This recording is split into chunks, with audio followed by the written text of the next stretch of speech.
Hey everybody, welcome to the first ever Empire podcast. We're just trying out new things for right now, all things 209 youth football. I have my guest here, Coach Mike and Coach Ralph. Yep, my dad and my brother here with me to help me launch out this first podcast. And I know the reason why you guys are watching today is you guys want to hear who's on the Empire Top 25 and what better way to do that than to actually just do a full-blown podcast. Talk about how we came to the rankings, how teams are ranked, and then we'll talk about why people are ranked in certain positions that they are and how that kind of all fell together without giving too much away. Now, the only one that really knows the ins and outs of how these individual teams are ranked is going to be me. And no, I'm not going to give you every single detail how it's ranked, because if I did, then everyone else would start doing it, and that takes away the only thing that I got right now. Is this Empire Top 29 rankings. And the rankings are only the 209 teams. I know some of you people out there in the Sacramento area, in the East Bay area, you guys really wanted to chime in and say, hey, our team ranks this. That could be very true. Your teams could be better than some of the top 25 on this 209 Empire Top 25 rankings, but we didn't rank you. We ranked you separately. And the whole reason why I've kind of, just focused on just the 209 itself is because I believe we play a different brand of football than some of the metropolitan areas, some of the Sacramento teams, some of the Bay Area teams, and I think that's I think it's important to separate ourselves out from some of that, because we are a very different type of football out here in the Central Valley, or the North Valley as I like to call it. So today's topic, Empire Top 25. So let's talk a little bit the rankings algorithm. We did wins, we did losses, we did ratios, we did undefeated teams. There's probably almost 24 different categories in which I ranked everybody comparatively within the 209. So there's 69 teams and technically 9 leagues right now. And if you separate out the leagues, which is the one new thing I did this year versus last year, was that if we talk to, like, say for example, the Delta Youth Football League, you had the North and you had the South. Very different. Very different. Very different. Very different competitions, right? And same thing with the SAC Youth Football, right? There's a team in Division 1 SAC Youth Football that they call Division 1, and then there's a Division 5 team. I think, there's very, very different levels of competition. So we've taken that, or I've taken that into consideration, and there's no other person that I can think of that should take that into consideration except for the one guy who actually traveled all over the 2-9 and did that. Amen. So if you have beef with it, that's fine. You don't have to watch. Like, I don't really care. So, all right. So we'll get into it. Right here, we're going to introduce the number 11 to 25 teams, and I'll go actually in reverse order here. I don't even have it on the screen. All right. So we're going to go from 25, and we'll go in reverse order. The number 25 team is the Central Saints. So the Central Saints were originally ranked 10. They dropped 15 spots this year. All right. And then going there, number 24, you have the Waterford Sabercats. Number 23, Tuolumne Junior Bears. We had number 22, Los Banos Wildcats. Number 21, the Ripon Chiefs. Number 20, the Central Valley Outlaws. That's brand new also. And number 19, Tracy Rampage. Number 18, the Dos Palos Broncos. Number 17, the Lodi Colts. Number 16, the Modesto Rams. Number 15, the Oakdale Stampede. Number 14, the Liberty Ranch Junior Hawks. The number 13, Calaveras Junior Reds, or the Calaveras Redskins, as I still like to call them. Amen. And the number 12, Modesto Raiders. And lastly, and also brand new to the top 25, number 11, the Stockton Junior Jackets. So we'll get into it right now. You guys find any surprises on there? I'm happy that the Jackets came through. They've had a franchise out there forever, and it's good to see a franchise succeed again out there. Yeah, they were the Franklin Junior Yellow Jackets, but right. They're still formerly the Eastside Lions. Oh yeah, if you really want to go back further, you want to go to the way roots. back. Eastside Lions. The Eastside Lions. This was some dirty. Yeah. Dirt in the face.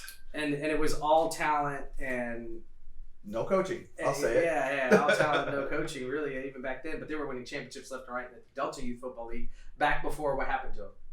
They got banned in Delta, which is a hard thing to do in my eyes. That's a hard thing to do. This is a league that puts up with the law. Yeah. I don't think they're super strict by any stretch of the imagination. There's a lot of jawing that comes from everybody back and forth. It's kind of the culture of the league. Yeah. I mean, if you're not in with that type of culture, then you're not going to do well. You're not going to stick around for very long.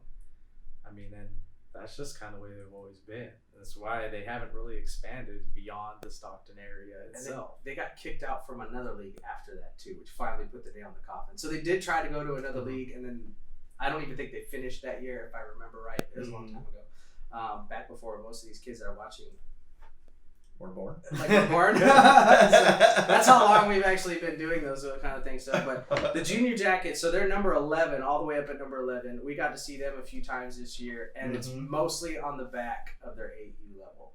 Their junior novices, as they call it. It's mostly on Wheezy. Wheezy, yeah. Wheezy. So during the announcer, he had, I forgot what he was calling him. He was calling him some other nickname, and apparently it was not the right nickname, and they corrected him really quickly. Like they went up to the booth. booth. Yeah, they barking at him from the stands, and then eventually went to the booth and said, no, it's Wheezy. Wheezy is the one that is running the ball. And I think that's number, what, 5? 5 or 8, something like It was that. a burner. Yeah. Not only was he fast, but he was physical. Yes. Super physical. He just dumped people. He kind of ran is what you start expecting JV running backs to start running, like more physical, more dipping the shoulder, knowing when to run through tackles instead of just around people. But when you get that style of running at that age, it's just you can see this exponential difference in skill between now I just hope that kids against him and him. As he progresses in levels, he has coaching that'll help him develop that. Well, that's because that's at that level, that's natural. Well, that's kind of the problem in that league, though, right? They don't progress. Unfortunately, there are some teams. Dude, they go raw talent all the way through their freshman year most times. Right. Yeah. And then if they're lucky, they're a JV or varsity, or they start to develop professional technique. Which is wrong. Yeah. They should be developing from 8. That's where your strongest coaching should be. I think. I think only recently and very sparsely are we starting to see some of the coaching come back to this area, the Stockton area. Mm-hmm. They're last. I say sparsely on purpose. They are going to be the last to join that club if they join it ever. Well, what you see too is all these coaches that teach fundamentals and do that kind of stuff are doing training on the side. Right. They're not coaching youth level.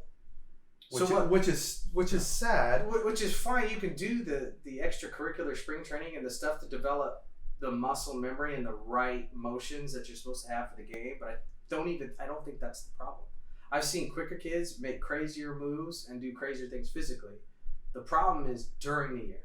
Yeah. Our practice plans aren't structured, so you're seeing some wacky offenses. Okay, stuff drawn up in the sand as late as playoffs and even the Super Bowl. Well, we saw that. Yeah, we saw that, and and the defense is just kind of like a go get them.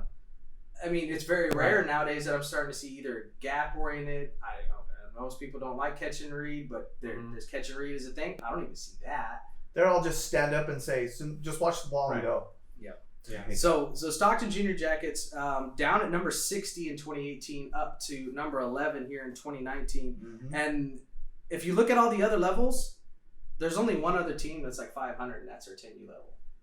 They really got carried by their 8U the whole way through. Mm-hmm. And I think the big thing was winning that championship too as well. You know, so if they want to get above that hurdle, it's got to start with the coaches.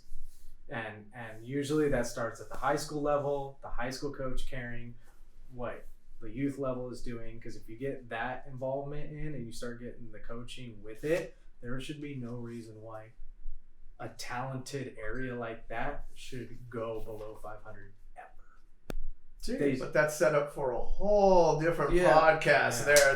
That podcast can be hours, and that's what we can bring in guests and their opinions they can plead their case and everything else like that. That's fine. So I want to talk a little bit about the Central Saints. So the Central Saints I had last year ranked at number 10, okay, and they've dropped to number 25. Okay, so the Central Saints across the board was not as good this year as they were last year. However, their 14U squad did go to the Trans Valley Super Bowl. And then we got to see their 14U. You can see those live broadcasts online too, or not live broadcasts, but the highlights online. And the one big standout for the Central Saints at the 14-year-old quarterback. Quarterback. That kid was He was a tree. He was huge. He was so tall. He was so much taller than everybody else. Well, he was athletic too. You could tell he was getting worked with too. Yeah, makes him have a bright future because when he starts growing into that body, obviously, well, using that body in the correct way, using that body, he's going to be a force to be reckoned with. You'll see him at Central Catholic. Yeah, absolutely. Somewhere down the road. Yeah. And hopefully with a couple of the players that either played against or that played in the Modesto area come to go to Central Catholic too, because one of my biggest critiques of that Super Bowl was, God, I wish he had somebody to throw to. You mean like the receiver for the other team that he was playing against? Yeah, exactly. Yes. I mean, so he's got a cannon. He can launch the ball. He's accurate. He's very poised for a 14-year quarterback that just sits back there and lets it whip, and he knows when to get away. He's actually pretty physical. The few times you saw him on defense, he's not afraid. There towards in the second half, he played some defense. Right. Yeah. I think that, like I said, the biggest thing was just he didn't have a consistent wide receiver. I get it. You got what you got, and that's how you have to go about it. They threw to their one guy. It was also their running back as often as they could, so that got them all the way to the Trans Valley Super Bowl too. So that my biggest thing was the Central Saints. You guys see anybody else there in the 11-25 that was a big upset for you guys? I mean, there's a couple of teams. Obviously, the Central Saints are probably going to be my biggest disappointment, simply because for a team that historically has been a system-oriented franchise, and this is a team that I've actually watched them practice. This was back in like 2009, 2010 era. Their practice stuff still looks very similar. Okay, so I've sat there and watched them run wing T from the very little kids all the way up to the 14U level, and we're talking full coaching staffs, all the same positions, all the same offenses, and they were running wing T at the time, and you just didn't see it at the 14U level. You saw kind of like remnants of it, like the ruins of a system, and I think that's the reason why maybe they're not so successful anymore, is because they're kind of banking on the talent and the name. But then when you have somebody like a Modesto Broncos team that matches you in talent, maybe even beats you, you can now not overcome that. You can't control the game anymore with your system anymore. So quote unquote system, yeah, right. Yeah, and because you don't have it in place anymore. So now you're going to start seeing them fall on the charts. Yeah, me, Coach Ralph, went and saw that game. Did you see Wing T? Nope, no, not at all. That's why when you were saying Wing T, I was like, that was a while ago. That's when the Calaveras High School coach went to CCAT, right? And at the time they were running the fly T or wing T kind of system all the way up and down. Right there. And now it's gone. Yeah, and it's gone. Like, you might see some alignments and maybe some traps and things, but like I said, it's the ruins of the old system, and that's probably too many coaches get caught up in the flavor of the year. You see a lot of fly pistol, yes, and it's just like you're just doing formations. Right. That's not a system. You're just, it's not good. Yeah, you're winging it. Yeah. Although an area I would say to look out for and to be consistently in the top 25 from here on out is probably the Central Valley Outlaws. Now, they come from an Escalon area. Yeah. No, is it Escalon? No. Central Valley Outlaws? I thought they were right in there in the Escalon. No, Riverbank-ish, isn't it?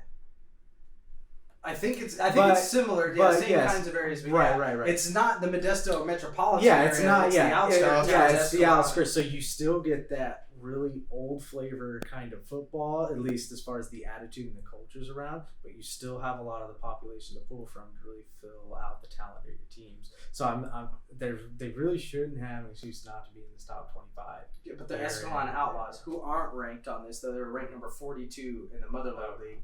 They had their varsity went 8-3. Their other levels not so hot.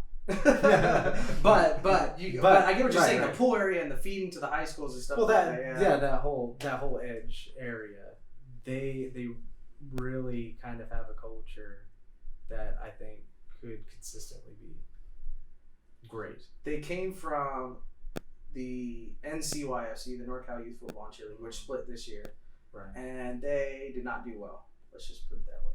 We'll just they did not do well. If I don't even know if I want to call out their records from last year. It was pretty bad. It was pretty bad. A lot of not so hot records all the way through. So they were there towards the bottom, and now they're ranked all the way up at number 20. So they would go from number 66 out of 68 last year, and they jumped All the way to 46 spots. So it's one of the teams that's jumped the highest in the rankings, which is the Central Valley Outlaws. And granted, they had good teams this year.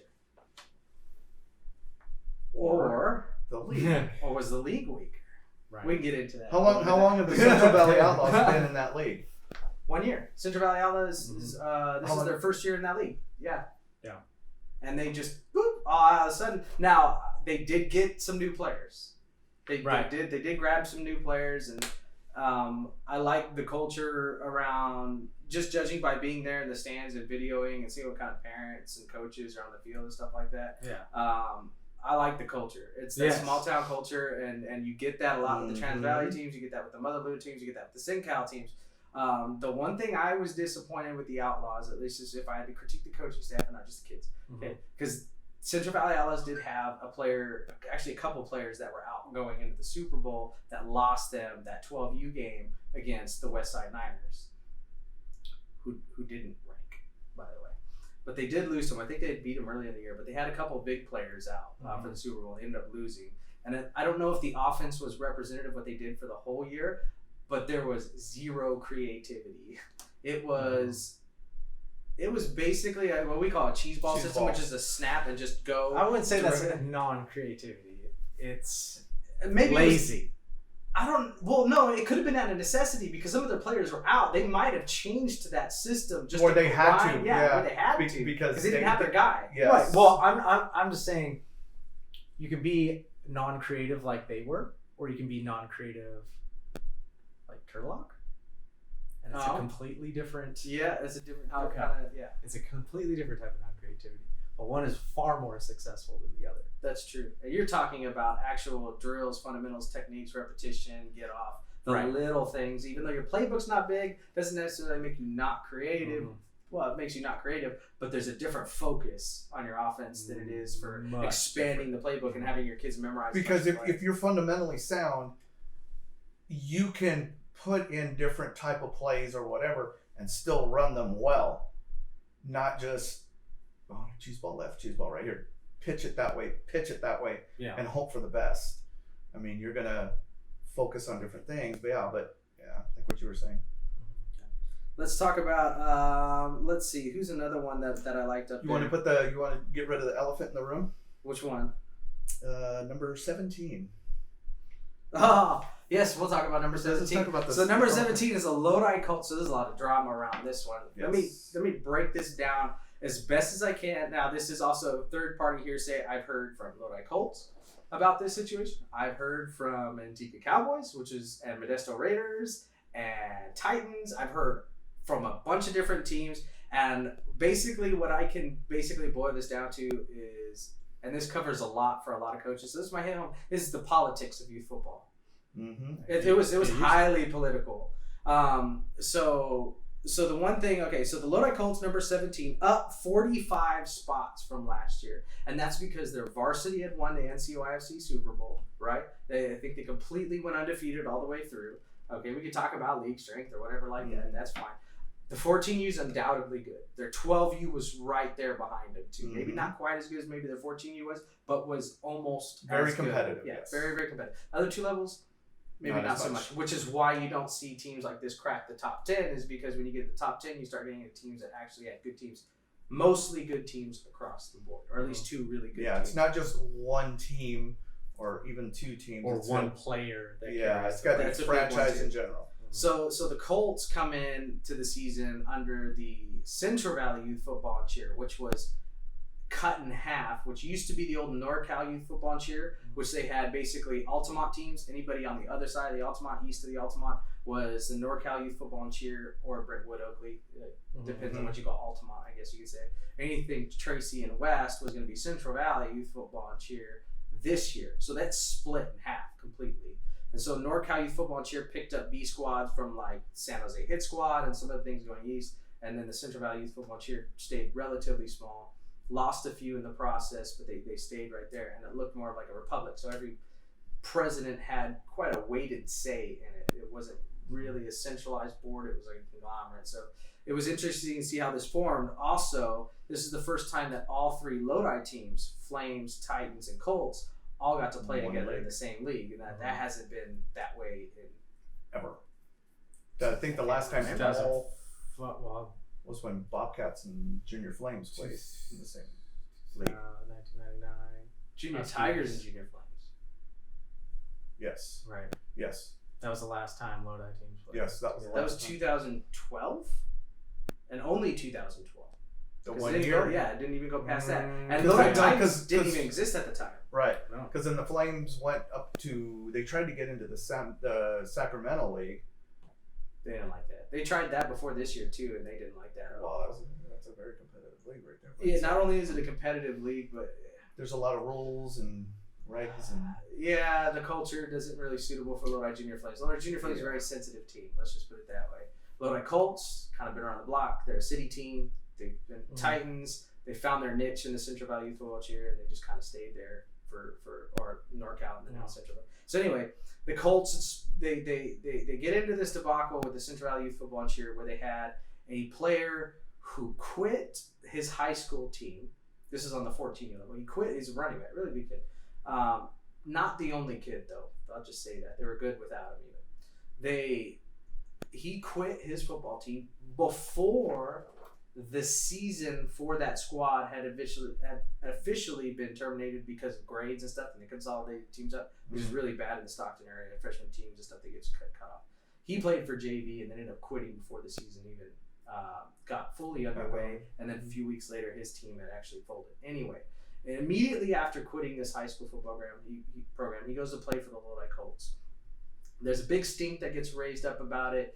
I think the Cowboys, and I could be wrong about this, but I think the Cowboys are the first ones to report it. They had saw him at a high school game, and then the very next week, and they saw him play. So they said, "Hey, what's going on here?" A lot of teams kind of already knew what was kind of going on, but really weren't making a big stink about it because he wasn't playing for both teams at the same time, which is what the Lodi Colts is basically saying. Not only that, but I guess the wording in the bylaws for that league was not precise enough to sit there and say that he couldn't do it. Yeah, or that they broke a rule. There was no way to say that it was right or wrong because the bylaws are written so Very vaguely gray. and really According to those league rules. according to league rules. However, my stick against the Colts is you shouldn't have been playing him at all. It's against CIF rules. Yeah. I didn't like that at all. So basically, the CIF rule is supposedly if you play high school football, you are not to go in the reverse direction for club, especially if you're up at the JV level, which this kid did. He played at the sophomore JV level for high school, which now implicates him for His future football career. his future. So if the rule is, if CIF really wanted to go after him, and they may or may not, but if they wanted to go after him, they'd say, hey, well, how many games did you play for youth? Oh, I played 7 games. Great. That's how many you sit next year. That's the rule. Mm-hmm. You sit. You can't play. You're not eligible for at least that many games. Now, if I was a youth football coach and I saw that kid and I was like, man, he's really good. Love to have him. Not going to jeopardize your future. Sorry. I'm not going to be on the hook for that. For what? Go play a high youth school. football Super Bowl? Yeah. A youth football Super Bowl? Unfortunately, there's not a lot of coaches that think like that. It's all about the win now. Yeah. And I'm not saying that that's what Well, they're the saying, Colts did. well, he quit his football team to go play youth, and it's like, well, then it wasn't. He always had somewhere to play, right? Because he quit before it Mhm. collapsed. You could use that excuse that the team went under because of grades, and then he had to go somewhere else just to play football. You might have that argument, but Mhm. that's not Yeah. what happened. So now there's this. Yeah, is he?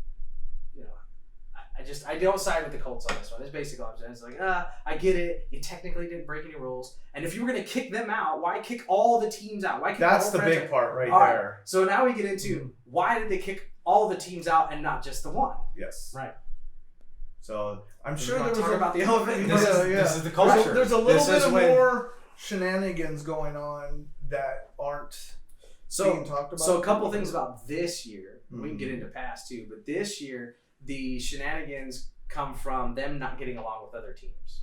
Before, They don't during, play after well the with game. others. Don't know the specifics. They don't play well with others.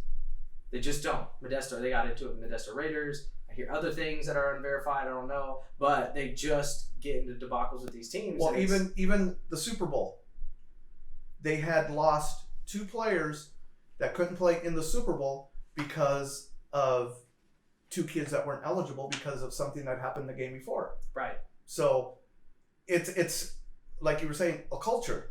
It's a precedent. It happens often. It's not just that one thing with the kid being ineligible. It's more than that.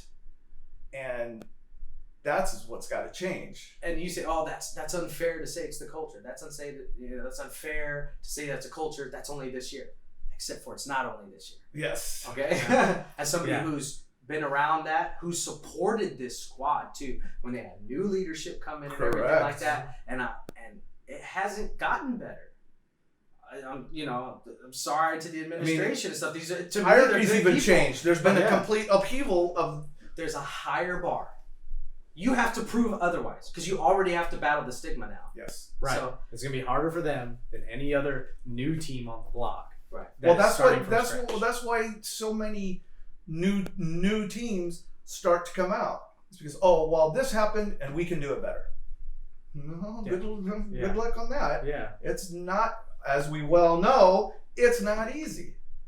And just to clarify, they're not 17 because of the way we disagree with the culture, because of all the shenanigans. They're number 17 purely because of the record. I just want to be clear about that too. And like, we didn't drop them down rank just because Coach Matt doesn't like them. Like, get real. Like, okay, like I like a lot of teams. Yeah, the better season the year before than you did now. Like, I love the Dos Palos Broncos. They fell from grace. They were number 4 and ended up on this list in 11 to 25. Right? Yeah. And part of the reason is because, the league's maybe not as strong as some of these other leagues. I know they aren't as strong. They're still a really good franchise. They went to a Super Bowl. They lost. They didn't bring home any trophies this year. Mm-hmm. That's what hurt the most. You still have good records, get there.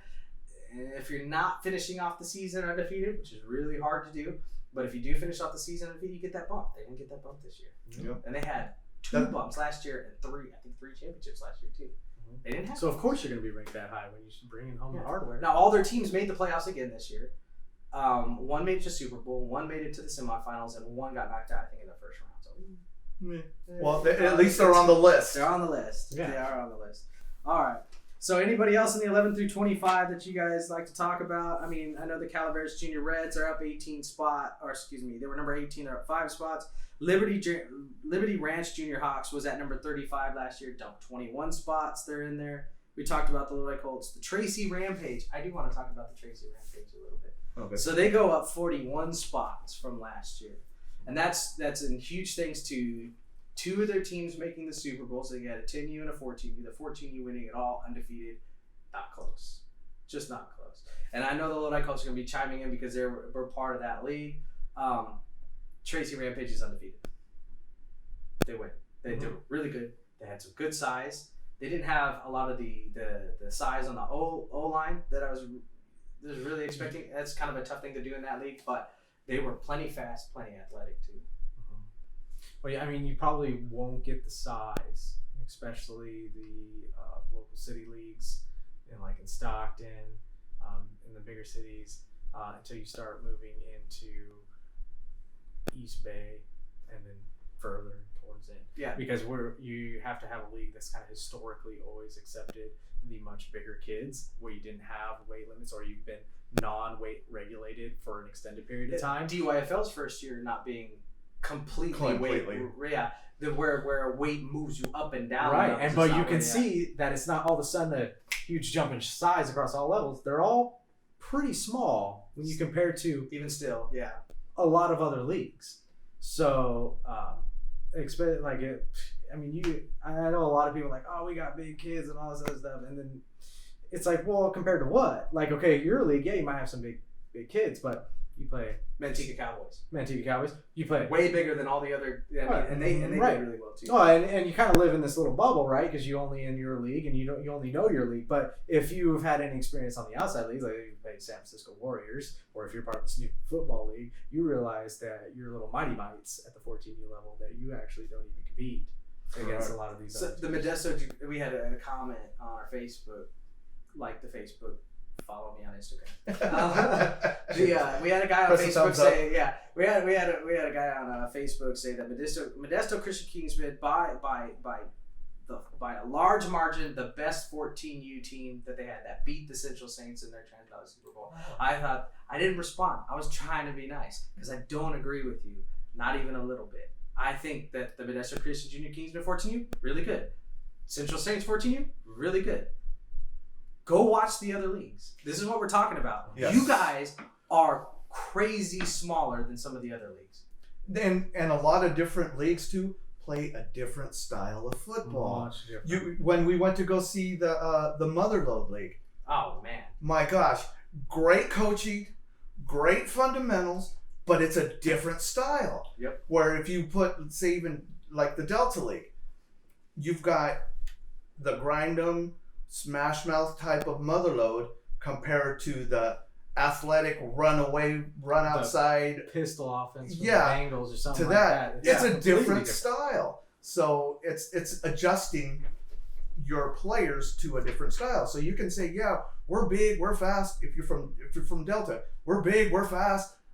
Well, no, you're not very big. But You're you're fast. fast. You're fast. Right.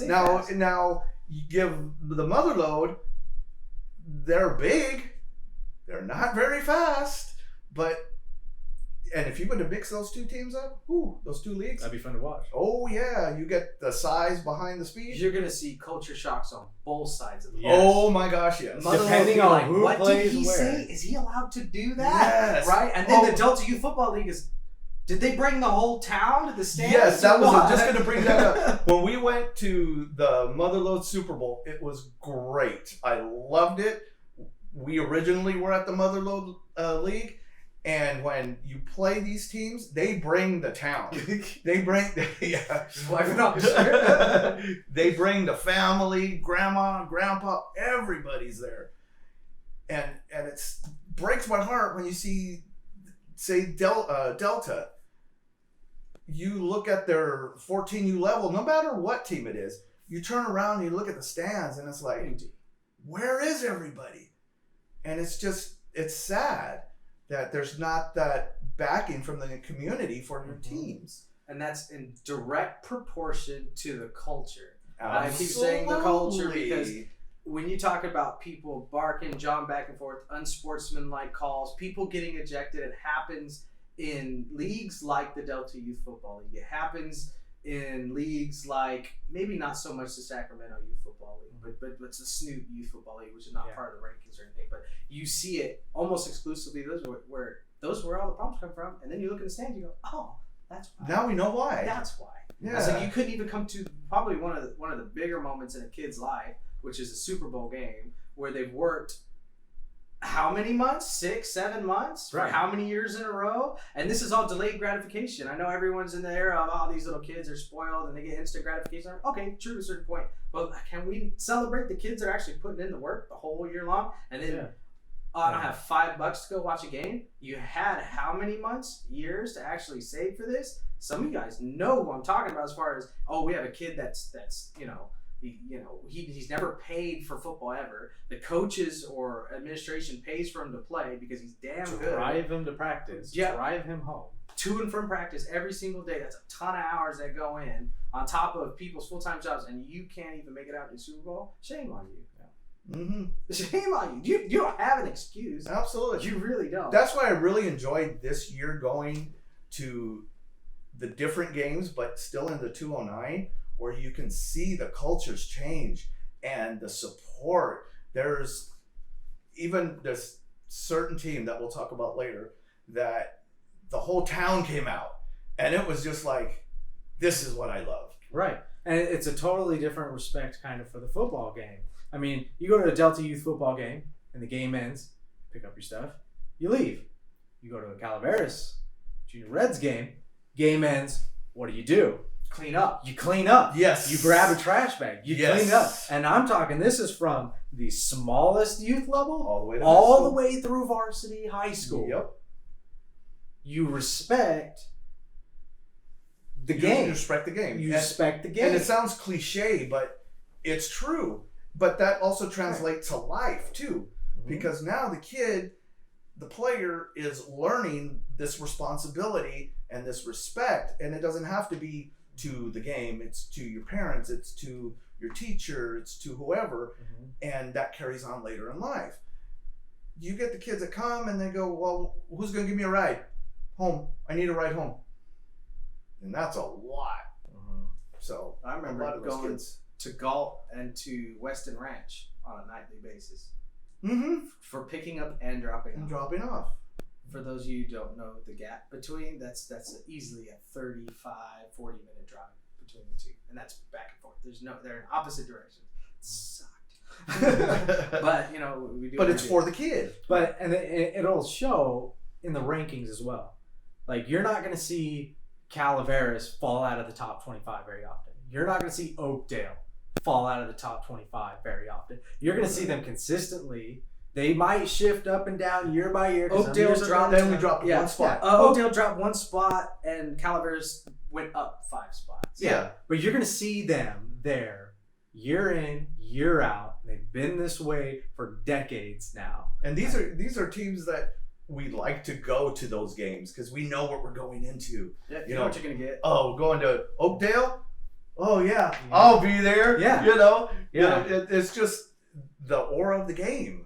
You appreciate it. Going from the 11 to 25 spots, now we're going to get into, I know what you guys are waiting for. Now we're going to go from number 10 to number 6. So number 10, coming from number 20 spot, and now the Manteca Cowboys jumping 11 spots this year. The North Stockton Bengals, who barely missed the top 25 last year at 27, are now number 9. Number 8, jumping 64 spots. Yes. The biggest jump across the board for any team this year was the Houston Huskies, jumping 56 spots all the way up to number 8.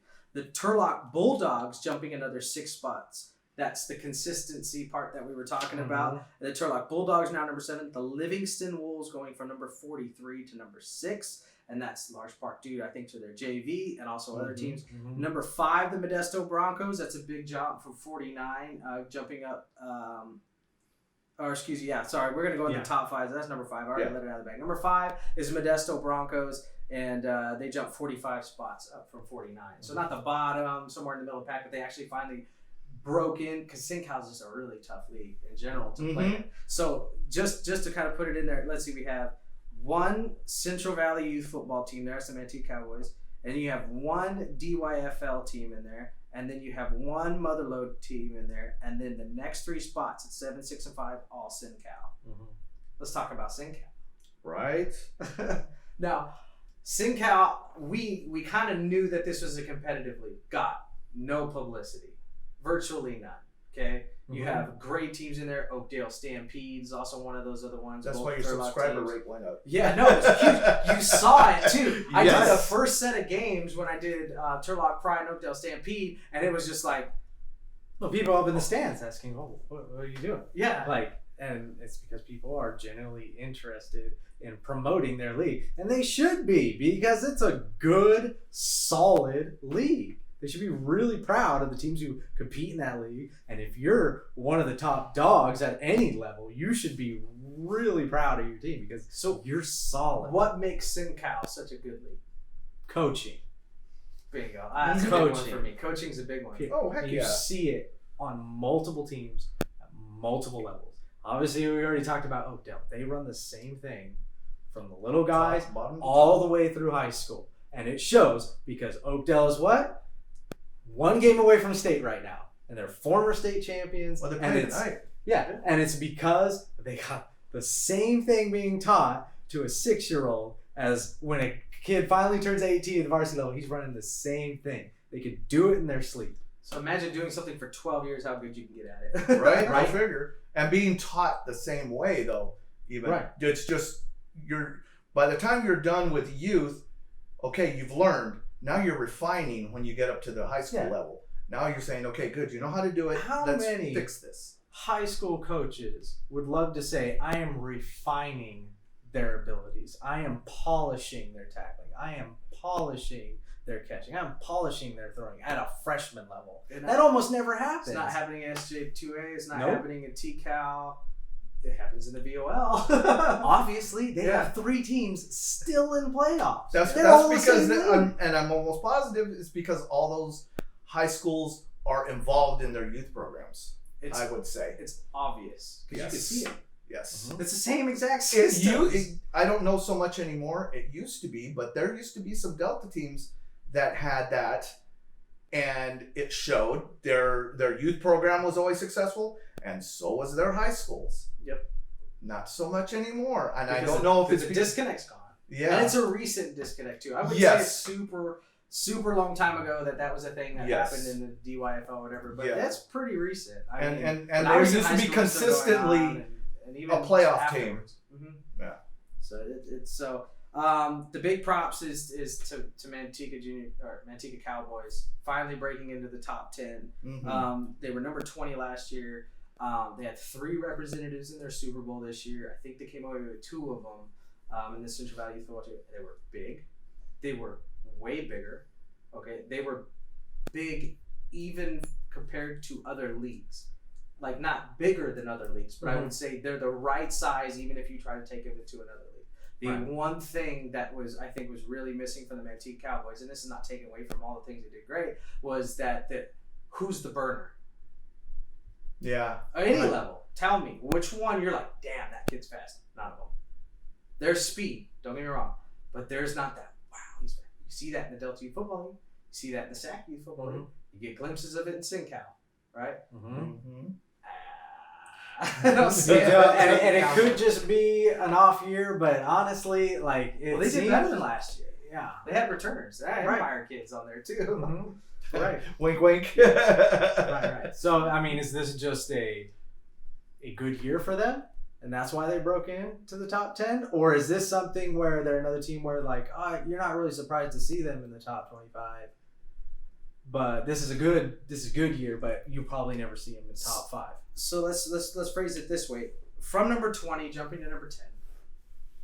What level? How much was them getting better, and how much was the league splitting in half? Central Valley Youth Football Cheer not playing North Cal Youth, because I remember watching them when they were playing like who was it, Pittsburgh Junior Pirates and things like that. Where they're playing some of the East Bay teams and stuff, and it was a damn good game, super close, great game. 2 very different styles. It was cool. It was fun to watch. But now they're winning Super Bowls, not losing them.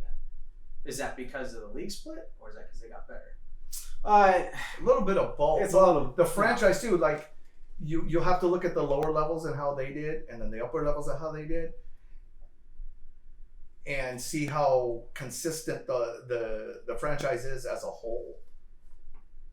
I'm not sure. Well, even back when we were coaching against them, they weren't the team that you were all over. Their worst team was 5-3 at varsity. Everybody else 9-1, or 12-10 and 9-1s, and then the youngest level at 8-2. Okay, so now you really do have to look at the league to see how quote unquote watered down it got.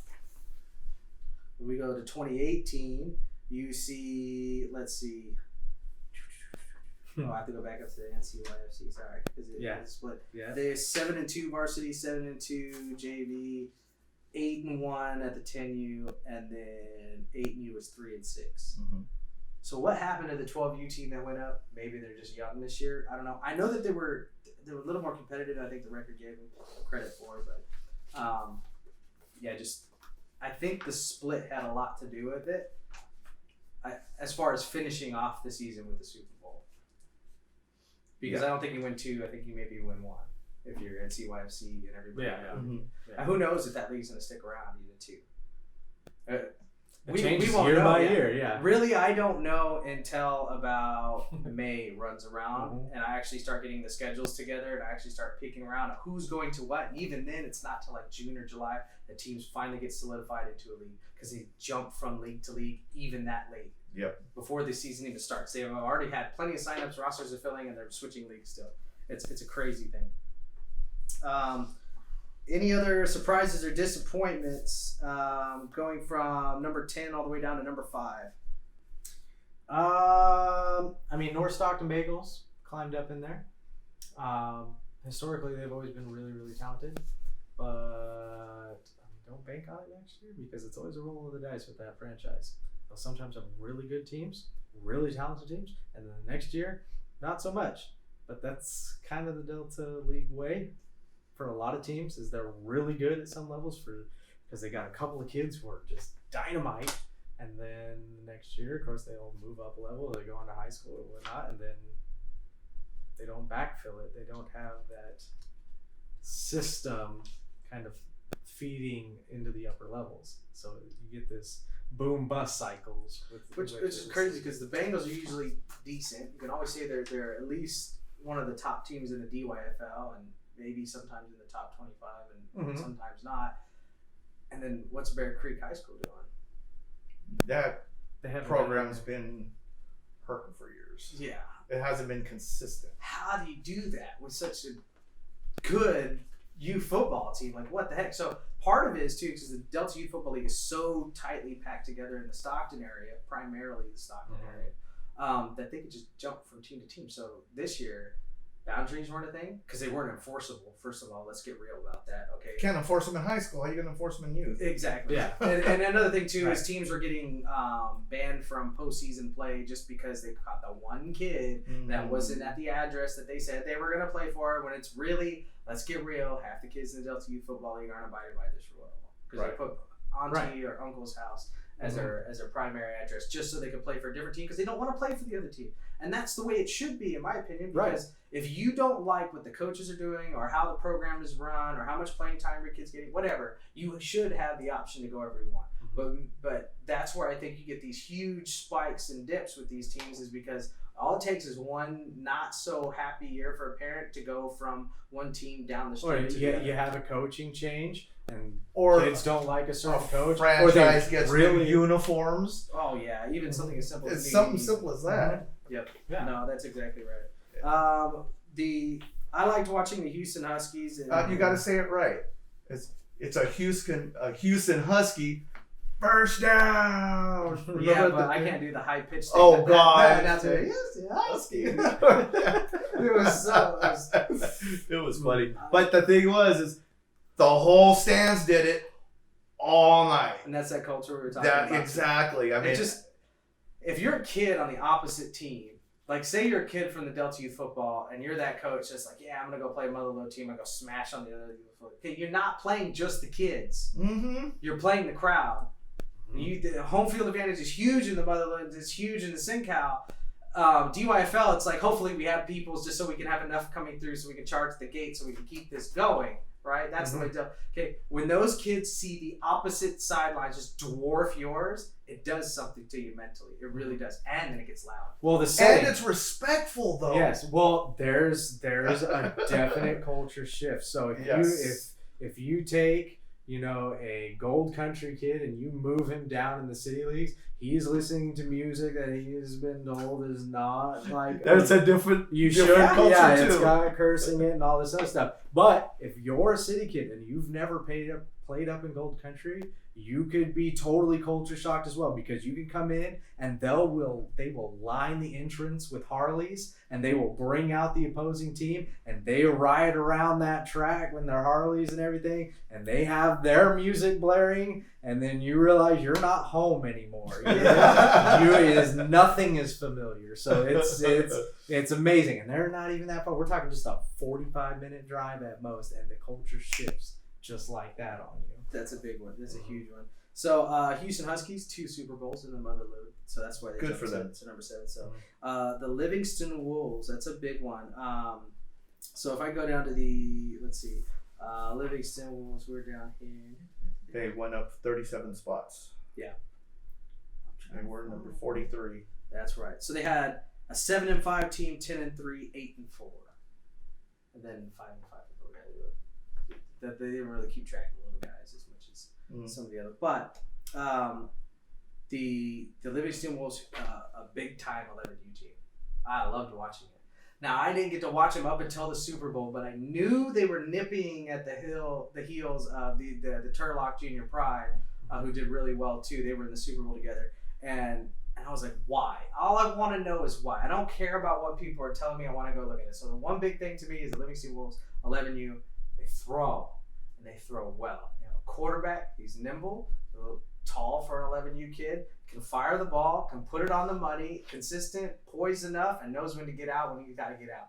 And it was a cool dynamic to see him opt to pass or opt to throw depending on the situation. And he had a great sense of the game. But that's the reason why that the Turlock Pride and the Livingston Wolves, I think, went double OT all the way in. Oh, and they kick field goals. Yes. That's also kind of weird to see from league to league. Some leagues, it's almost pretty common to have, a JV and varsity kid be able to kick field goals pretty regularly. And then you go to another league and nobody has one. Or Yeah, you have it's that bizarre. 8U kid that kicks field goals. Yeah. Oh, yeah, Sheldon Junior Huskies. Okay, they're not on the top 25 Huskies because they're not a 209 team. They're from Sheldon, so they're 9116. They do play some 209 teams. Now, they had an 8U kicker. Now, in that league, you can't rush, but that kid was kicking consistent field goals, and I was like, wow, okay. Right. That's huge for them because when they're, and it's a big thing in youth football because it's a 2-point. Right. It's not 1 point. So if you gave up on trying to kick early and often in the season and you just thought we're not going to do it anymore, Yeah. that changes your strategy completely. You're Your giving team away goes a up point. against you and goes, boop, that's 2. And you're like, ow. Then you have to score 2 touchdowns. Yeah. Because you don't have a kicker, you can't kick a field goal. Right. So you have to score, Right. which changes your planning and your play calling throughout the game. That's exactly right. All right, and then Modesto Broncos jumping up 49 spots here Good up for to them. number 5. And I think for the SingCal teams, the reason why I think there was such a big jump is because I gave credit to SingCal last year in 2018 as far as league strength. I did not give them nearly enough credit. Because I thought the talent level was a lot lower than some of the other leagues. And I go and I watch them, I go, no, they have talent too. Not only do they have just superb coaching, systems, fundamentals, techniques. They play the small strategies of the game just really well, better than some high school teams we see. That's league wide. Yeah, and it's league wide. It's not specific to one team. That everybody tries to throw. Everybody runs really well in the system fed. They call plays off of other plays. They call timeouts appropriately. They manage the clock. All these little things that they do well. And then I was like, okay, now I kind of got that about SingCal, but who's got the run? Huge 11U running back for Turlock Junior Pride. Stellar athlete. Would put a lot of 12U players to shame. There's an 11U, 11U quarterback for the Livingston Wolves. Okay, like I get it. The Oakdale Junior Stampede. Nobody particularly talent-wise, but there was a couple of burners, and even just across the league in general at the 14U and the other levels, there was some speed. I was like, oh, he's kind of fast. Okay. Oh, okay. There's not a whole ton of them. There's not as many as I would say like Delta Youth football or SAC Youth football, but they stand out. You don't have to have 4 running backs that are in their 4.9 times or 5 flat times at the JV level. You don't have to have that. If you have 1 or 2 and you run a system with it, it's going to be very difficult to stop you. Yep, because it's easy. You've already had the systems built up from younger levels, and now you're just calling plays in different orders just to either decoy or build on that kind of stuff. The big one. All right, so top 4 techniques. So number 4, Dun, dun, dun, and we'll go one by one here. North Stockton Trojans at number 4, down from number 1 last year. Can we talk about why? Deservedly so. So, North Stockton Trojans. Take a drink of water. Darn good team all the way through and through. So in 2019, you had the North Stockton Trojans, just a varsity that blew everybody out undefeated all the way through the season. Just wasn't close. And we're talking about even beating a South Stockton Vikings varsity team that was incredibly talented. But that was it. Just incredibly talented. Right. And then you have winning records, the 12 and 10U, and even the 8U at the 9-1 record too as well. And I think they made, I think they went to the No. They made it to the semifinals because the North was stronger than the South, and they beat it out the North side. But they were really, really talented, which a lot of people call that North 8U game between the Titans and the Trojans. That was the Super Bowl game versus the other one. I tend to agree with it, at least in that one scenario. I tend to agree with it. Well, if you watch it, there's obviously a big disparity between the North Division and the South Division. This year. Right. Maybe recently, if you want to talk about the past few years, okay. But it's not always that case. Sometimes the South is better than North, sometimes North is better than South. It's been a while. But this past year it was very apparent. Yes. Very apparent. Exactly right. And then North Stockton Trojans, did you guys get a chance to watch a running back for the North Stockton Trojans at the 14U level? I think I see him. No, he's a boy. He's a boy. He's a physical runner and deceptively fast. It's not one of those kids where you see it and you're like, damn, he's fast. It's like, oh, he might get the edge. Oh, he got the edge. Oh, he's running away from people. Like, oh, okay, no, he's He's fast and he's got size too. I would say I think he's at least 6 foot. Nice kid. He's a big kid, and he's got some size. He's not twig. You know what I mean? So maybe 5'11", 6 foot, somewhere in that category. It's hard to tell with helmets and all that stuff, but he's very. That's not uncommon for a Northwest Trojans team. No, to have a kid like that at the Right. 14-year level, especially the 14-year level. It always blew my mind because in the Delta Youth Football League is probably one of the leagues where you will consistently see the athletes bigger than the linemen. Yeah. Yeah. North Stockton Trojans, 14U. I saw 135 pounds there. Which is not normal for another league that has never had weight limits.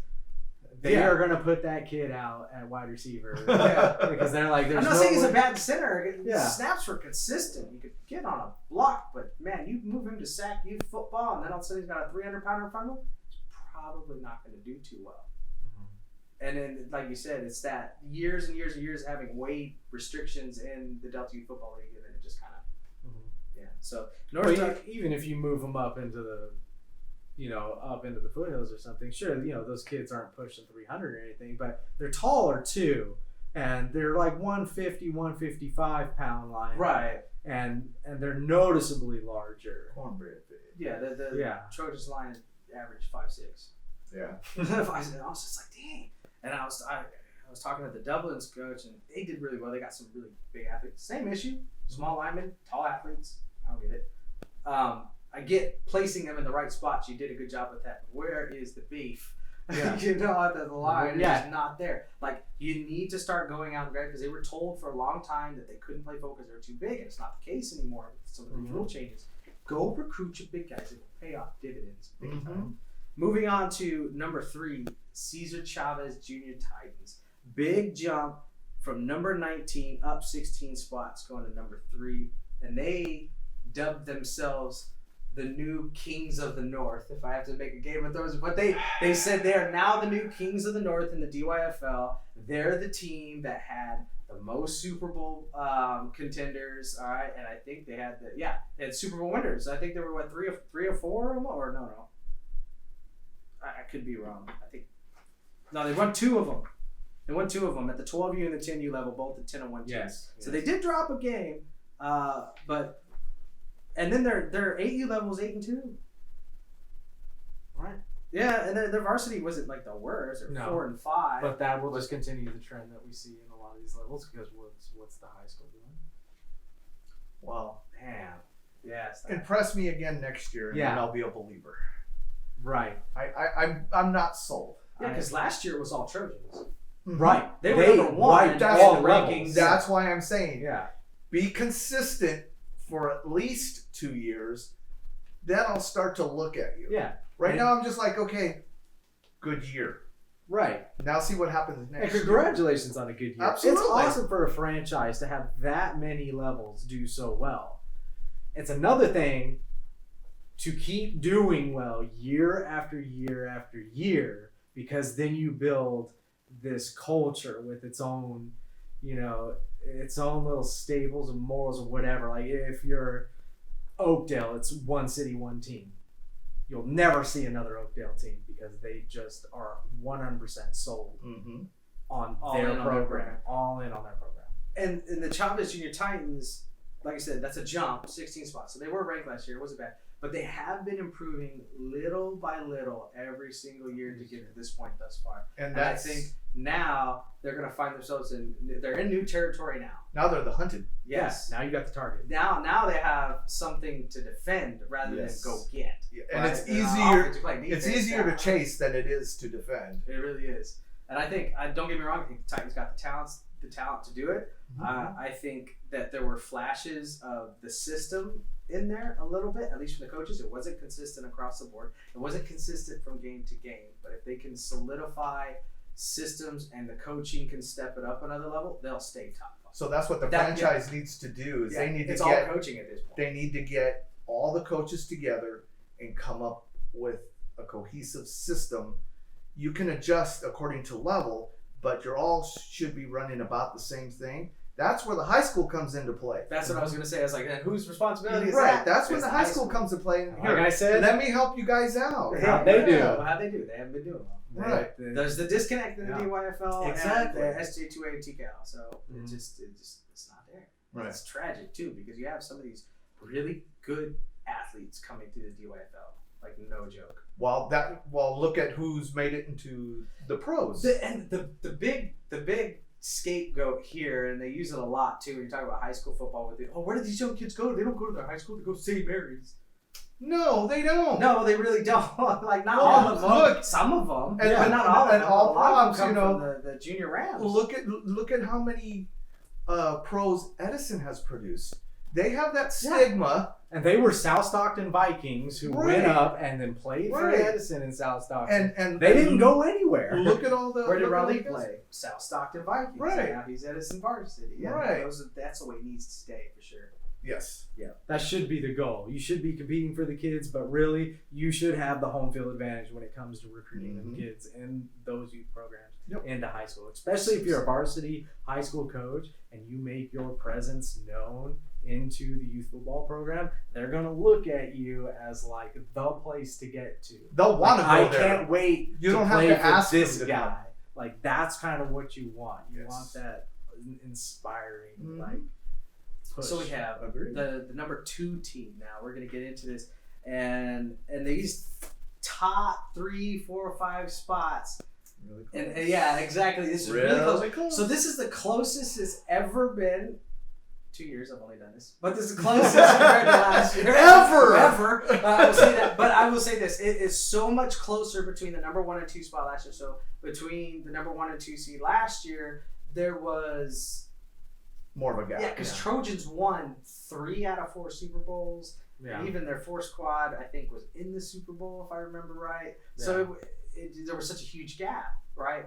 And then this year, when you do the actual rankings and the algorithm takes hold, it spits out a number at the very end with the tiebreaker system in it and everything. There's a little percentile point. This was less than 1% difference between number 1 and number 2. And both of them are really good franchises. Both of them are damn good franchises. Just damn 2 of my favorite franchises to go watch. Yes. All the time.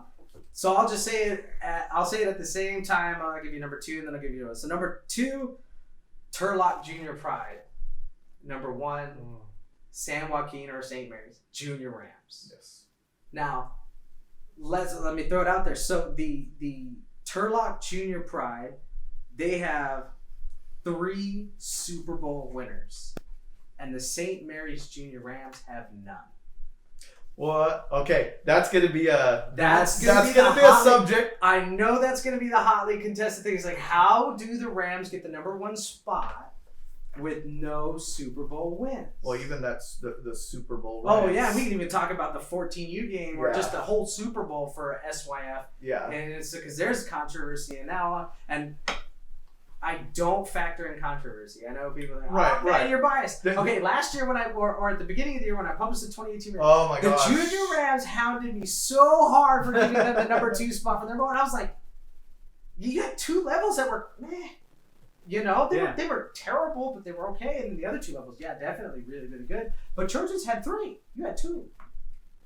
And then their 4th level did really well for the Trojans back then too. And I was like, dude, that's what really won it for them. Because I even ranked the SAC Youth Football, or at the time, I ranked the SAC Youth Football League higher than the Delta Youth Football League. And that wasn't not even close. I think Delta came in at 3rd, as the 3rd strongest league, and SAC was number 1. And SAC is number 1. This is not to we're not contesting this. SAC Youth Football is number 1, at least at the Division 1 level. And I do separate them. That's one thing I did a little bit new this year. DYFL North, a little bit stronger than DYFL South. Right? Trans Valley Youth Football League. Atlantic was a little more competitive than the Pacific. I saw it. I was like, kind of right. I got to factor this in. So I did it. That was the only slight changes I had. And then also weighted it a little bit differently as far as how much better the league would be than the other one. So that's where the subjectivity comes in. But who better to say that than the people who actually went out and actually went to go watch these games in person. Right. Let me tell you how much. Get out of your bubble. Right. Now, Coach Mike called me out for this as the season was going with my highlights and stuff, are they really that good? Or they really got some of the teams that I put highlights for? I make y'all look really good. Yeah, really. I've seen the videos. We're not going to talk about the 3 muff snaps before that play ever even took place. Correct. And then the 2 delayed game penalties before that because your coach couldn't get the play in the time. We didn't show any of that. All right? Now, why would I? For a highlight film, I'm not going to show that. But that's kind of the point. So, number 1, Junior Rams. Number 2, Junior Pride. Very close. What are you guys' thoughts on that? Go ahead. I love watching the Turlock Pride. I love the systems. I love the coaching, play calling. I love the attitude. I mean, and we're talking a competitive league where coaches actually prepare against each other. They kind of know. Coaches matter. Yeah, coaching matters in that league. And then when you come out and you're like, especially at the 14U level, and you're just like, I'm going to be better at all the very root basics of this game, and I'm going to beat you with it. That is my favorite. I play line my whole life, and when I see a lineman getting, the splits are perfect, the stances are perfect, the get-offs are even better, and they just use that over and over, and it's not a glorious play over and over and over, and then the moment you go, we got to do something to compensate for our lack of fundamentals competing in the trenches, and then they play action over your head for a big play, it's just a stake in the heart. I love watching that. So when watching the Turlock Pride do it, and then you're watching like their 11U running back, that kid run like he's in high school already at that age is amazing. So you can see some of these kids who have adapted these fundamentals really early, and it just shined through. It just makes me a big fan. So we can expect good things from the Turlock High School in the near future? You don't have an excuse, Pittman. Or Turlock High, depending on, I guess, what side of the tracks you're on. But Right. But yeah, no, the running back from the 11U, saw him, I heard about him, and then saw him twice throughout the season, and super impressed. And even then, they have some supporting cast, some little guys that are number 27 for the 11U, and then at the 14U level, I think they have some twins on the varsity level. But like you said, it was just we're just gonna do the little things right, and you're gonna get so frustrated throughout the game that at one point you're gonna try to change things up, and that's what they're waiting for. Mm-hmm. That's all the coaches are waiting for. Oh, they're adjusted. Now it's time to hit them. Touchdown. It's like, dang. And then you're like, well, they don't run a whole lot of plays. They run the same thing over and over again. Sometimes you don't even get a whole lot of yards doing it. You probably saw 6 or 7 total different plays, just like from the Turlock. Yeah. And then all of a sudden you look up at the scoreboard at the end of the game. It's like, oh crap, it's 48-0. Yeah. You're like, damn, like that's a what Super Bowl happened? against the team who's historically been really, really competitive. The Oakdale Stampede. When you get a win like that over a franchise like that, that's a notch in the belt that everybody needs to recognize. That's big. So, Junior Rams 14U game, Coach Ralph. Your thoughts on how it ended? It was bad.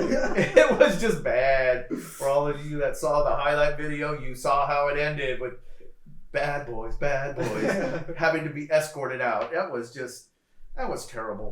When you have the refs dictating an outcome of the game, especially at the Super Bowl, is wrong. Right. It's just wrong. And especially the plays leading up to that happening, we've seen a lot worse.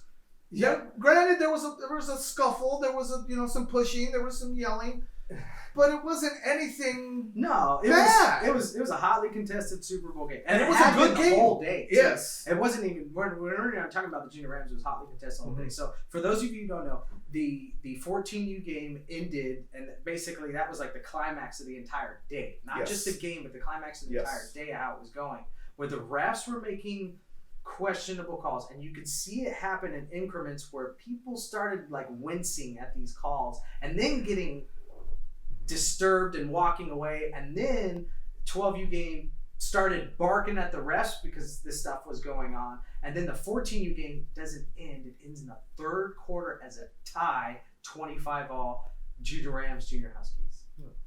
So when I good say game. the It Rams was a never good brought away a Super Bowl victory, their 12U was undefeated all the way up until that last game.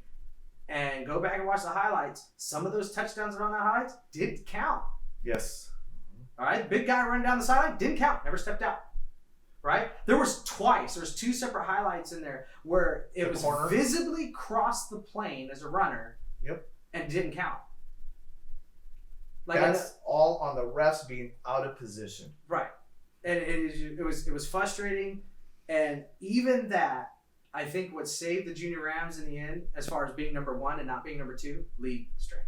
Mm-hmm. The SYF had the best combination of coaching and talent, right? Mm-hmm. So talent, not just speed, because they had speed. Sheldon Junior Huskies, incredibly fast. Antelope Junior Titans, huge at the 10U level. They had a back that looked like a 12U back at the 10U level, and he played tight end, he played fullback, he played running back, he returned kicks, he blocked, he was lead blocker, like you said, the boy. He's a boy, right? And he was really good. And then you get into the 12U level where you're just like, that kid looks like a high schooler, like a lineman that's 300 pounds at the 12U level. Like, this is Snoop League level stuff, like as far as size and talent goes. And then you have the speed at the 12U and the 14U levels. You're like, dang, that kid he's burning people, right? And then you have a kid that catches and runs. You're like, well, he's fast too, right? And so you see that, and I think the SYF, bar none, because of all the different things they do. They run variations of systems, some of them weird, but they're systems, okay? I give you credit for that. And then also, everybody throws, everybody kicks, right? Everybody runs a certain particular running style, whether it's finesse, whether it's smash mouth, and Sheldon Junior Huskies are a little more upfront about it. They're going to let you know by the formation how they're going to run right at you. Good luck. Because at the 12U level, they did that to an undefeated Junior Rams, and they just kept running out. Didn't always work, but that was the game plan coming in. We got size on you. We have some speed. Very obvious game plans, very obvious systems, but it's very obviously practiced.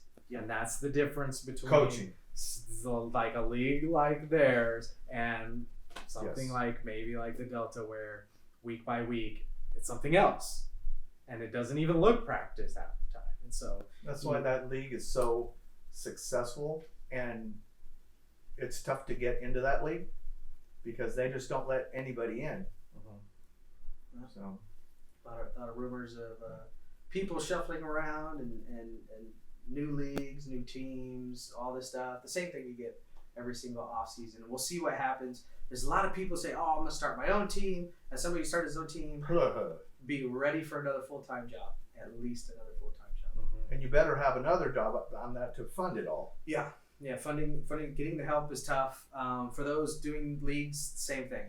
If you're not actually in it to do the work and you think you're just going to do it better, you'd be surprised what you'll make sacrifices on when you're trying to make things Speaking work. of that, props to the Stockton Bengals, where their president is retiring finally after many years. After Derek Martin and his wife. They've run that program really well.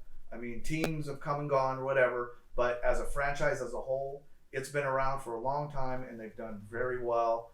And props to them for giving their time to do that. Yeah, for sure. Because it just takes 1 or 2 bad years from some mismanagement for you to just lose all funding and not even be able to play. Not because you don't have the kids, but you just don't have the funding in place to recertify helmets or to pay insurance or do something like that. And you just like, we can't play because we don't have it. Right. All right, so let's talk about, okay, so now we got through the top 25. I say, well, what happened to so-and-so? Well, let's talk about what happened to so-and-so. Let's talk about the absolute biggest drop in 2018, dropping 57 spots from number 6 down to 63. That's 6 from the bottom? 6 from the bottom. So from number 6 from the top going to 6 from the bottom, that's the Lodi Junior Flames. What happened? What happened? Well... Don't be shy. Well, as always, coaching. Yep. The coaching was there. Coaching left. Right. Over the years. Over the years, yeah. Trickled out. They took their wide-reaching bubble and went. And so they contracted kind of their recruiting area. They retracted kind of what they want to do, except for really one level, Yes. which was their most successful level. The 14. Their only Yep. successful level. Mhm. And I think Lodi Junior Flames, they went. Well, their 8U level did the best this year, didn't they? Yeah. They lost 2 games still. What was it, 6-2? Yeah, 6-2, 7-2, something like that. And then the rest of the team shared a win. I'll win. Yeah, and we're talking about a franchise that competed on the national level in the Snoop League.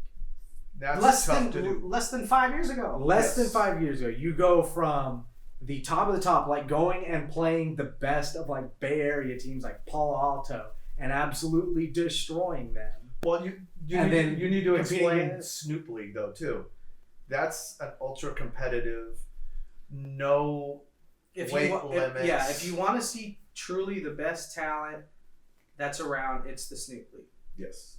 Talent, athletes, size, speed. That's the Snoop Football League through and through. Okay. What you watch on TV, the talent, the YouTube the channels, Texas Under the teams, Radars, all these other guys that are doing the highlights for these other leagues and stuff. Yeah, Friday Night Tykes. Yeah, Friday Night Tykes with Snoop. That's San Antonio Outlaws, the Snoop League. Yep. You know, it's not just one state either. It's not California. It's Northern California, Southern California, Colorado, Arizona, Texas. They go to play Florida. You know, there's a bunch of teams that come and play, and the Snoop League is just bar none the best kind of athletes you ever see. Athletes. Okay, coaching is complete opposite. Yes. Anyway. You can debate me out all you want. And that's all I got to say about that. But until that. you show me a practice plan, we're not having a conversation. Yeah. Okay? And I guarantee you're going to go type one out just so you can actually Facebook or Instagram. Minus Junior Flames the year they played in there. They were coached well. Which one? Well, there are teams. Well, there were teams that like the Colorado. Was it the Commanders? Yeah, Colorado Commanders. Back to back played contenders. Snoop's team. Well, Cherry Creek, the 14. Yeah, and you see them running a legit system, and it's. I mean, if you think your team is hot stuff and you think you're a hot coach and all that other stuff, go watch one of those games. And it will knock you down quite a few pegs because some of these guys know what they're doing in that league. They don't usually win the national titles, which is kind of sad. But some of the best coaches you'll see, especially when the Lodi Junior Flames went against the Texas team from Houston, you saw a definite jump in the coaching because those Texas kids have been playing top tier football for a long time. So a couple other people that kind of dropped out of the top 25 completely. Some more than others. Okay, so Merced Cougars dropped 23 spots to number 5 to number 28. And that's because I think they only had a good 8U squad. Decent 8U squad. Was not impressed with the coaching. Was actually kind of really perplexed by the way they use timeouts for their system. You could see that there's a wing T system there, but it was only the plays. It almost seemed like it was secondhand, right? Like a coach moved out, had the playbook, said, this is what I use to be successful, and then they tried. Yeah, without knowing any of the nuances of how the system, how the blocking occurred, anything like that. Series Junior Bulldogs dropping 29 spots, number 7, just out to 36. I blame mostly the AYF for this. So here, one of the big surprises that I had for the AYF was how weak the AYF actually is. So we saw some talented teams. Don't get me wrong. Nothing to take away from the athletes, okay? And not even so much, mostly I would say coaching. And that's not a dig at like the Series Junior Bulldogs in particular, but overall the coaching. Getting out of the huddle, running a play on time, offsides penalties, unsportsmanlike conduct. Late in the season. Yeah, very late. in the season. I'm not jamboree. I'm talking playoffs. Yes. Where breaking a huddle, getting the line, getting set, and running the play should not be your main concern anymore. And also, teams making the playoffs in the AYF, teams barely over a 500 record going to championship games. Division 1, Division 2 kind of stuff. Yeah. I'm just like, how? Yeah. Now I was willing to give it a shot. I went and I watched it. Series Junior Bulldogs have played in better leagues. I've seen better teams from them. I didn't see that translate into the AYF. South Sac Vikings. They got some talent at the 14U level. Just zero coaching. Okay, I saw Merced Panthers, AU, couple of burners. They ran the same play every freaking play, and don't get me wrong, it works, whatever. Okay, but that wasn't because of coaching. That was because you had the fastest kid on the field. You pitched to him, he's gone, and like he wasn't gone too. All right, it's just in the Hollister Cowboys. You know, we'll get a series up where I know a lot of you guys are going to disagree with this. We'll show you the full game. I do magic with the editing, okay? I do, I really do. But if I showed you the full game, you'd be like, oh yeah, that makes sense. The glamour shots of football. Yeah, that makes sense. That makes total sense too. So who do you think's gonna have the biggest grief with the rankings? Because of pride? Whatever you want to call it. Who do you think's gonna come back and like, that's wrong? Modesto Christian Kingsman? Didn't mention them. Yeah, they're not in there too. Yeah. They're out. They were at number 17, dropped to 27, just outside of it. South Stockton Vikings were at number 11, dropped 21 spots out to number 32. That's because they had one good varsity team. They always have one good varsity. Yeah, but remember, a lot of those players from the younger levels moved to the Grant Junior Paces 11U, which was pretty good this year. And I think that kind of stripped away some of the South Stockton Vikings prowess. And it had it been for their aura of being the South Stockton Vikings, I think they would have done worse. Yeah. You know. Titans might say something. They're not even in the. Yeah, they dropped the 60th spot, but you can't argue though. Yeah. Look at your records. Like, it was not as good as last year. What did you expect to go up? You had one team make the playoffs, I think, maybe. Right, and they were at number 24 last year. So if you do worse, how do you expect to stay in the rankings? All right. I mean, we might see the Central Saints maybe griping a little bit that they've dropped so far. I mean, this is just based on the fact that you're getting so much feedback from that league entirely that you might get some people like, no, like way better than that team, and they might be just talking about one level. Yeah. So I could see that's going to be the big some thing of that people don't realize. Well, it's not just my level. It's not. They're going to be try to argue the 14U level specific. Yeah. They're trying to argue, but it's like, well, 3 other teams. Yeah, and this is one of those things where I'm not going to rank a team based on the best team that they have, because how do you rank an 8U team next to a 14U team? Right. Like, you can't do that. So I rank it totally as a franchise too. Look at the Modesto Empire Vikings. They kind of just fell from number 16 off. damn near to the bottom. Yes. And that's what was. And I remember we saw them at the beginning of the year. I know, we went to go shoot them, the Trojans and the Vikings, and early in the year, and I go, man, I wish I'd have saw something else this week. And no offense, Vikings, but they looks like they had trouble filling numbers. Don't know what happened. Don't know if there's a leadership change, administration change, if there's coaching changes. I know some players left, but they hollowed out. I didn't even have a varsity team.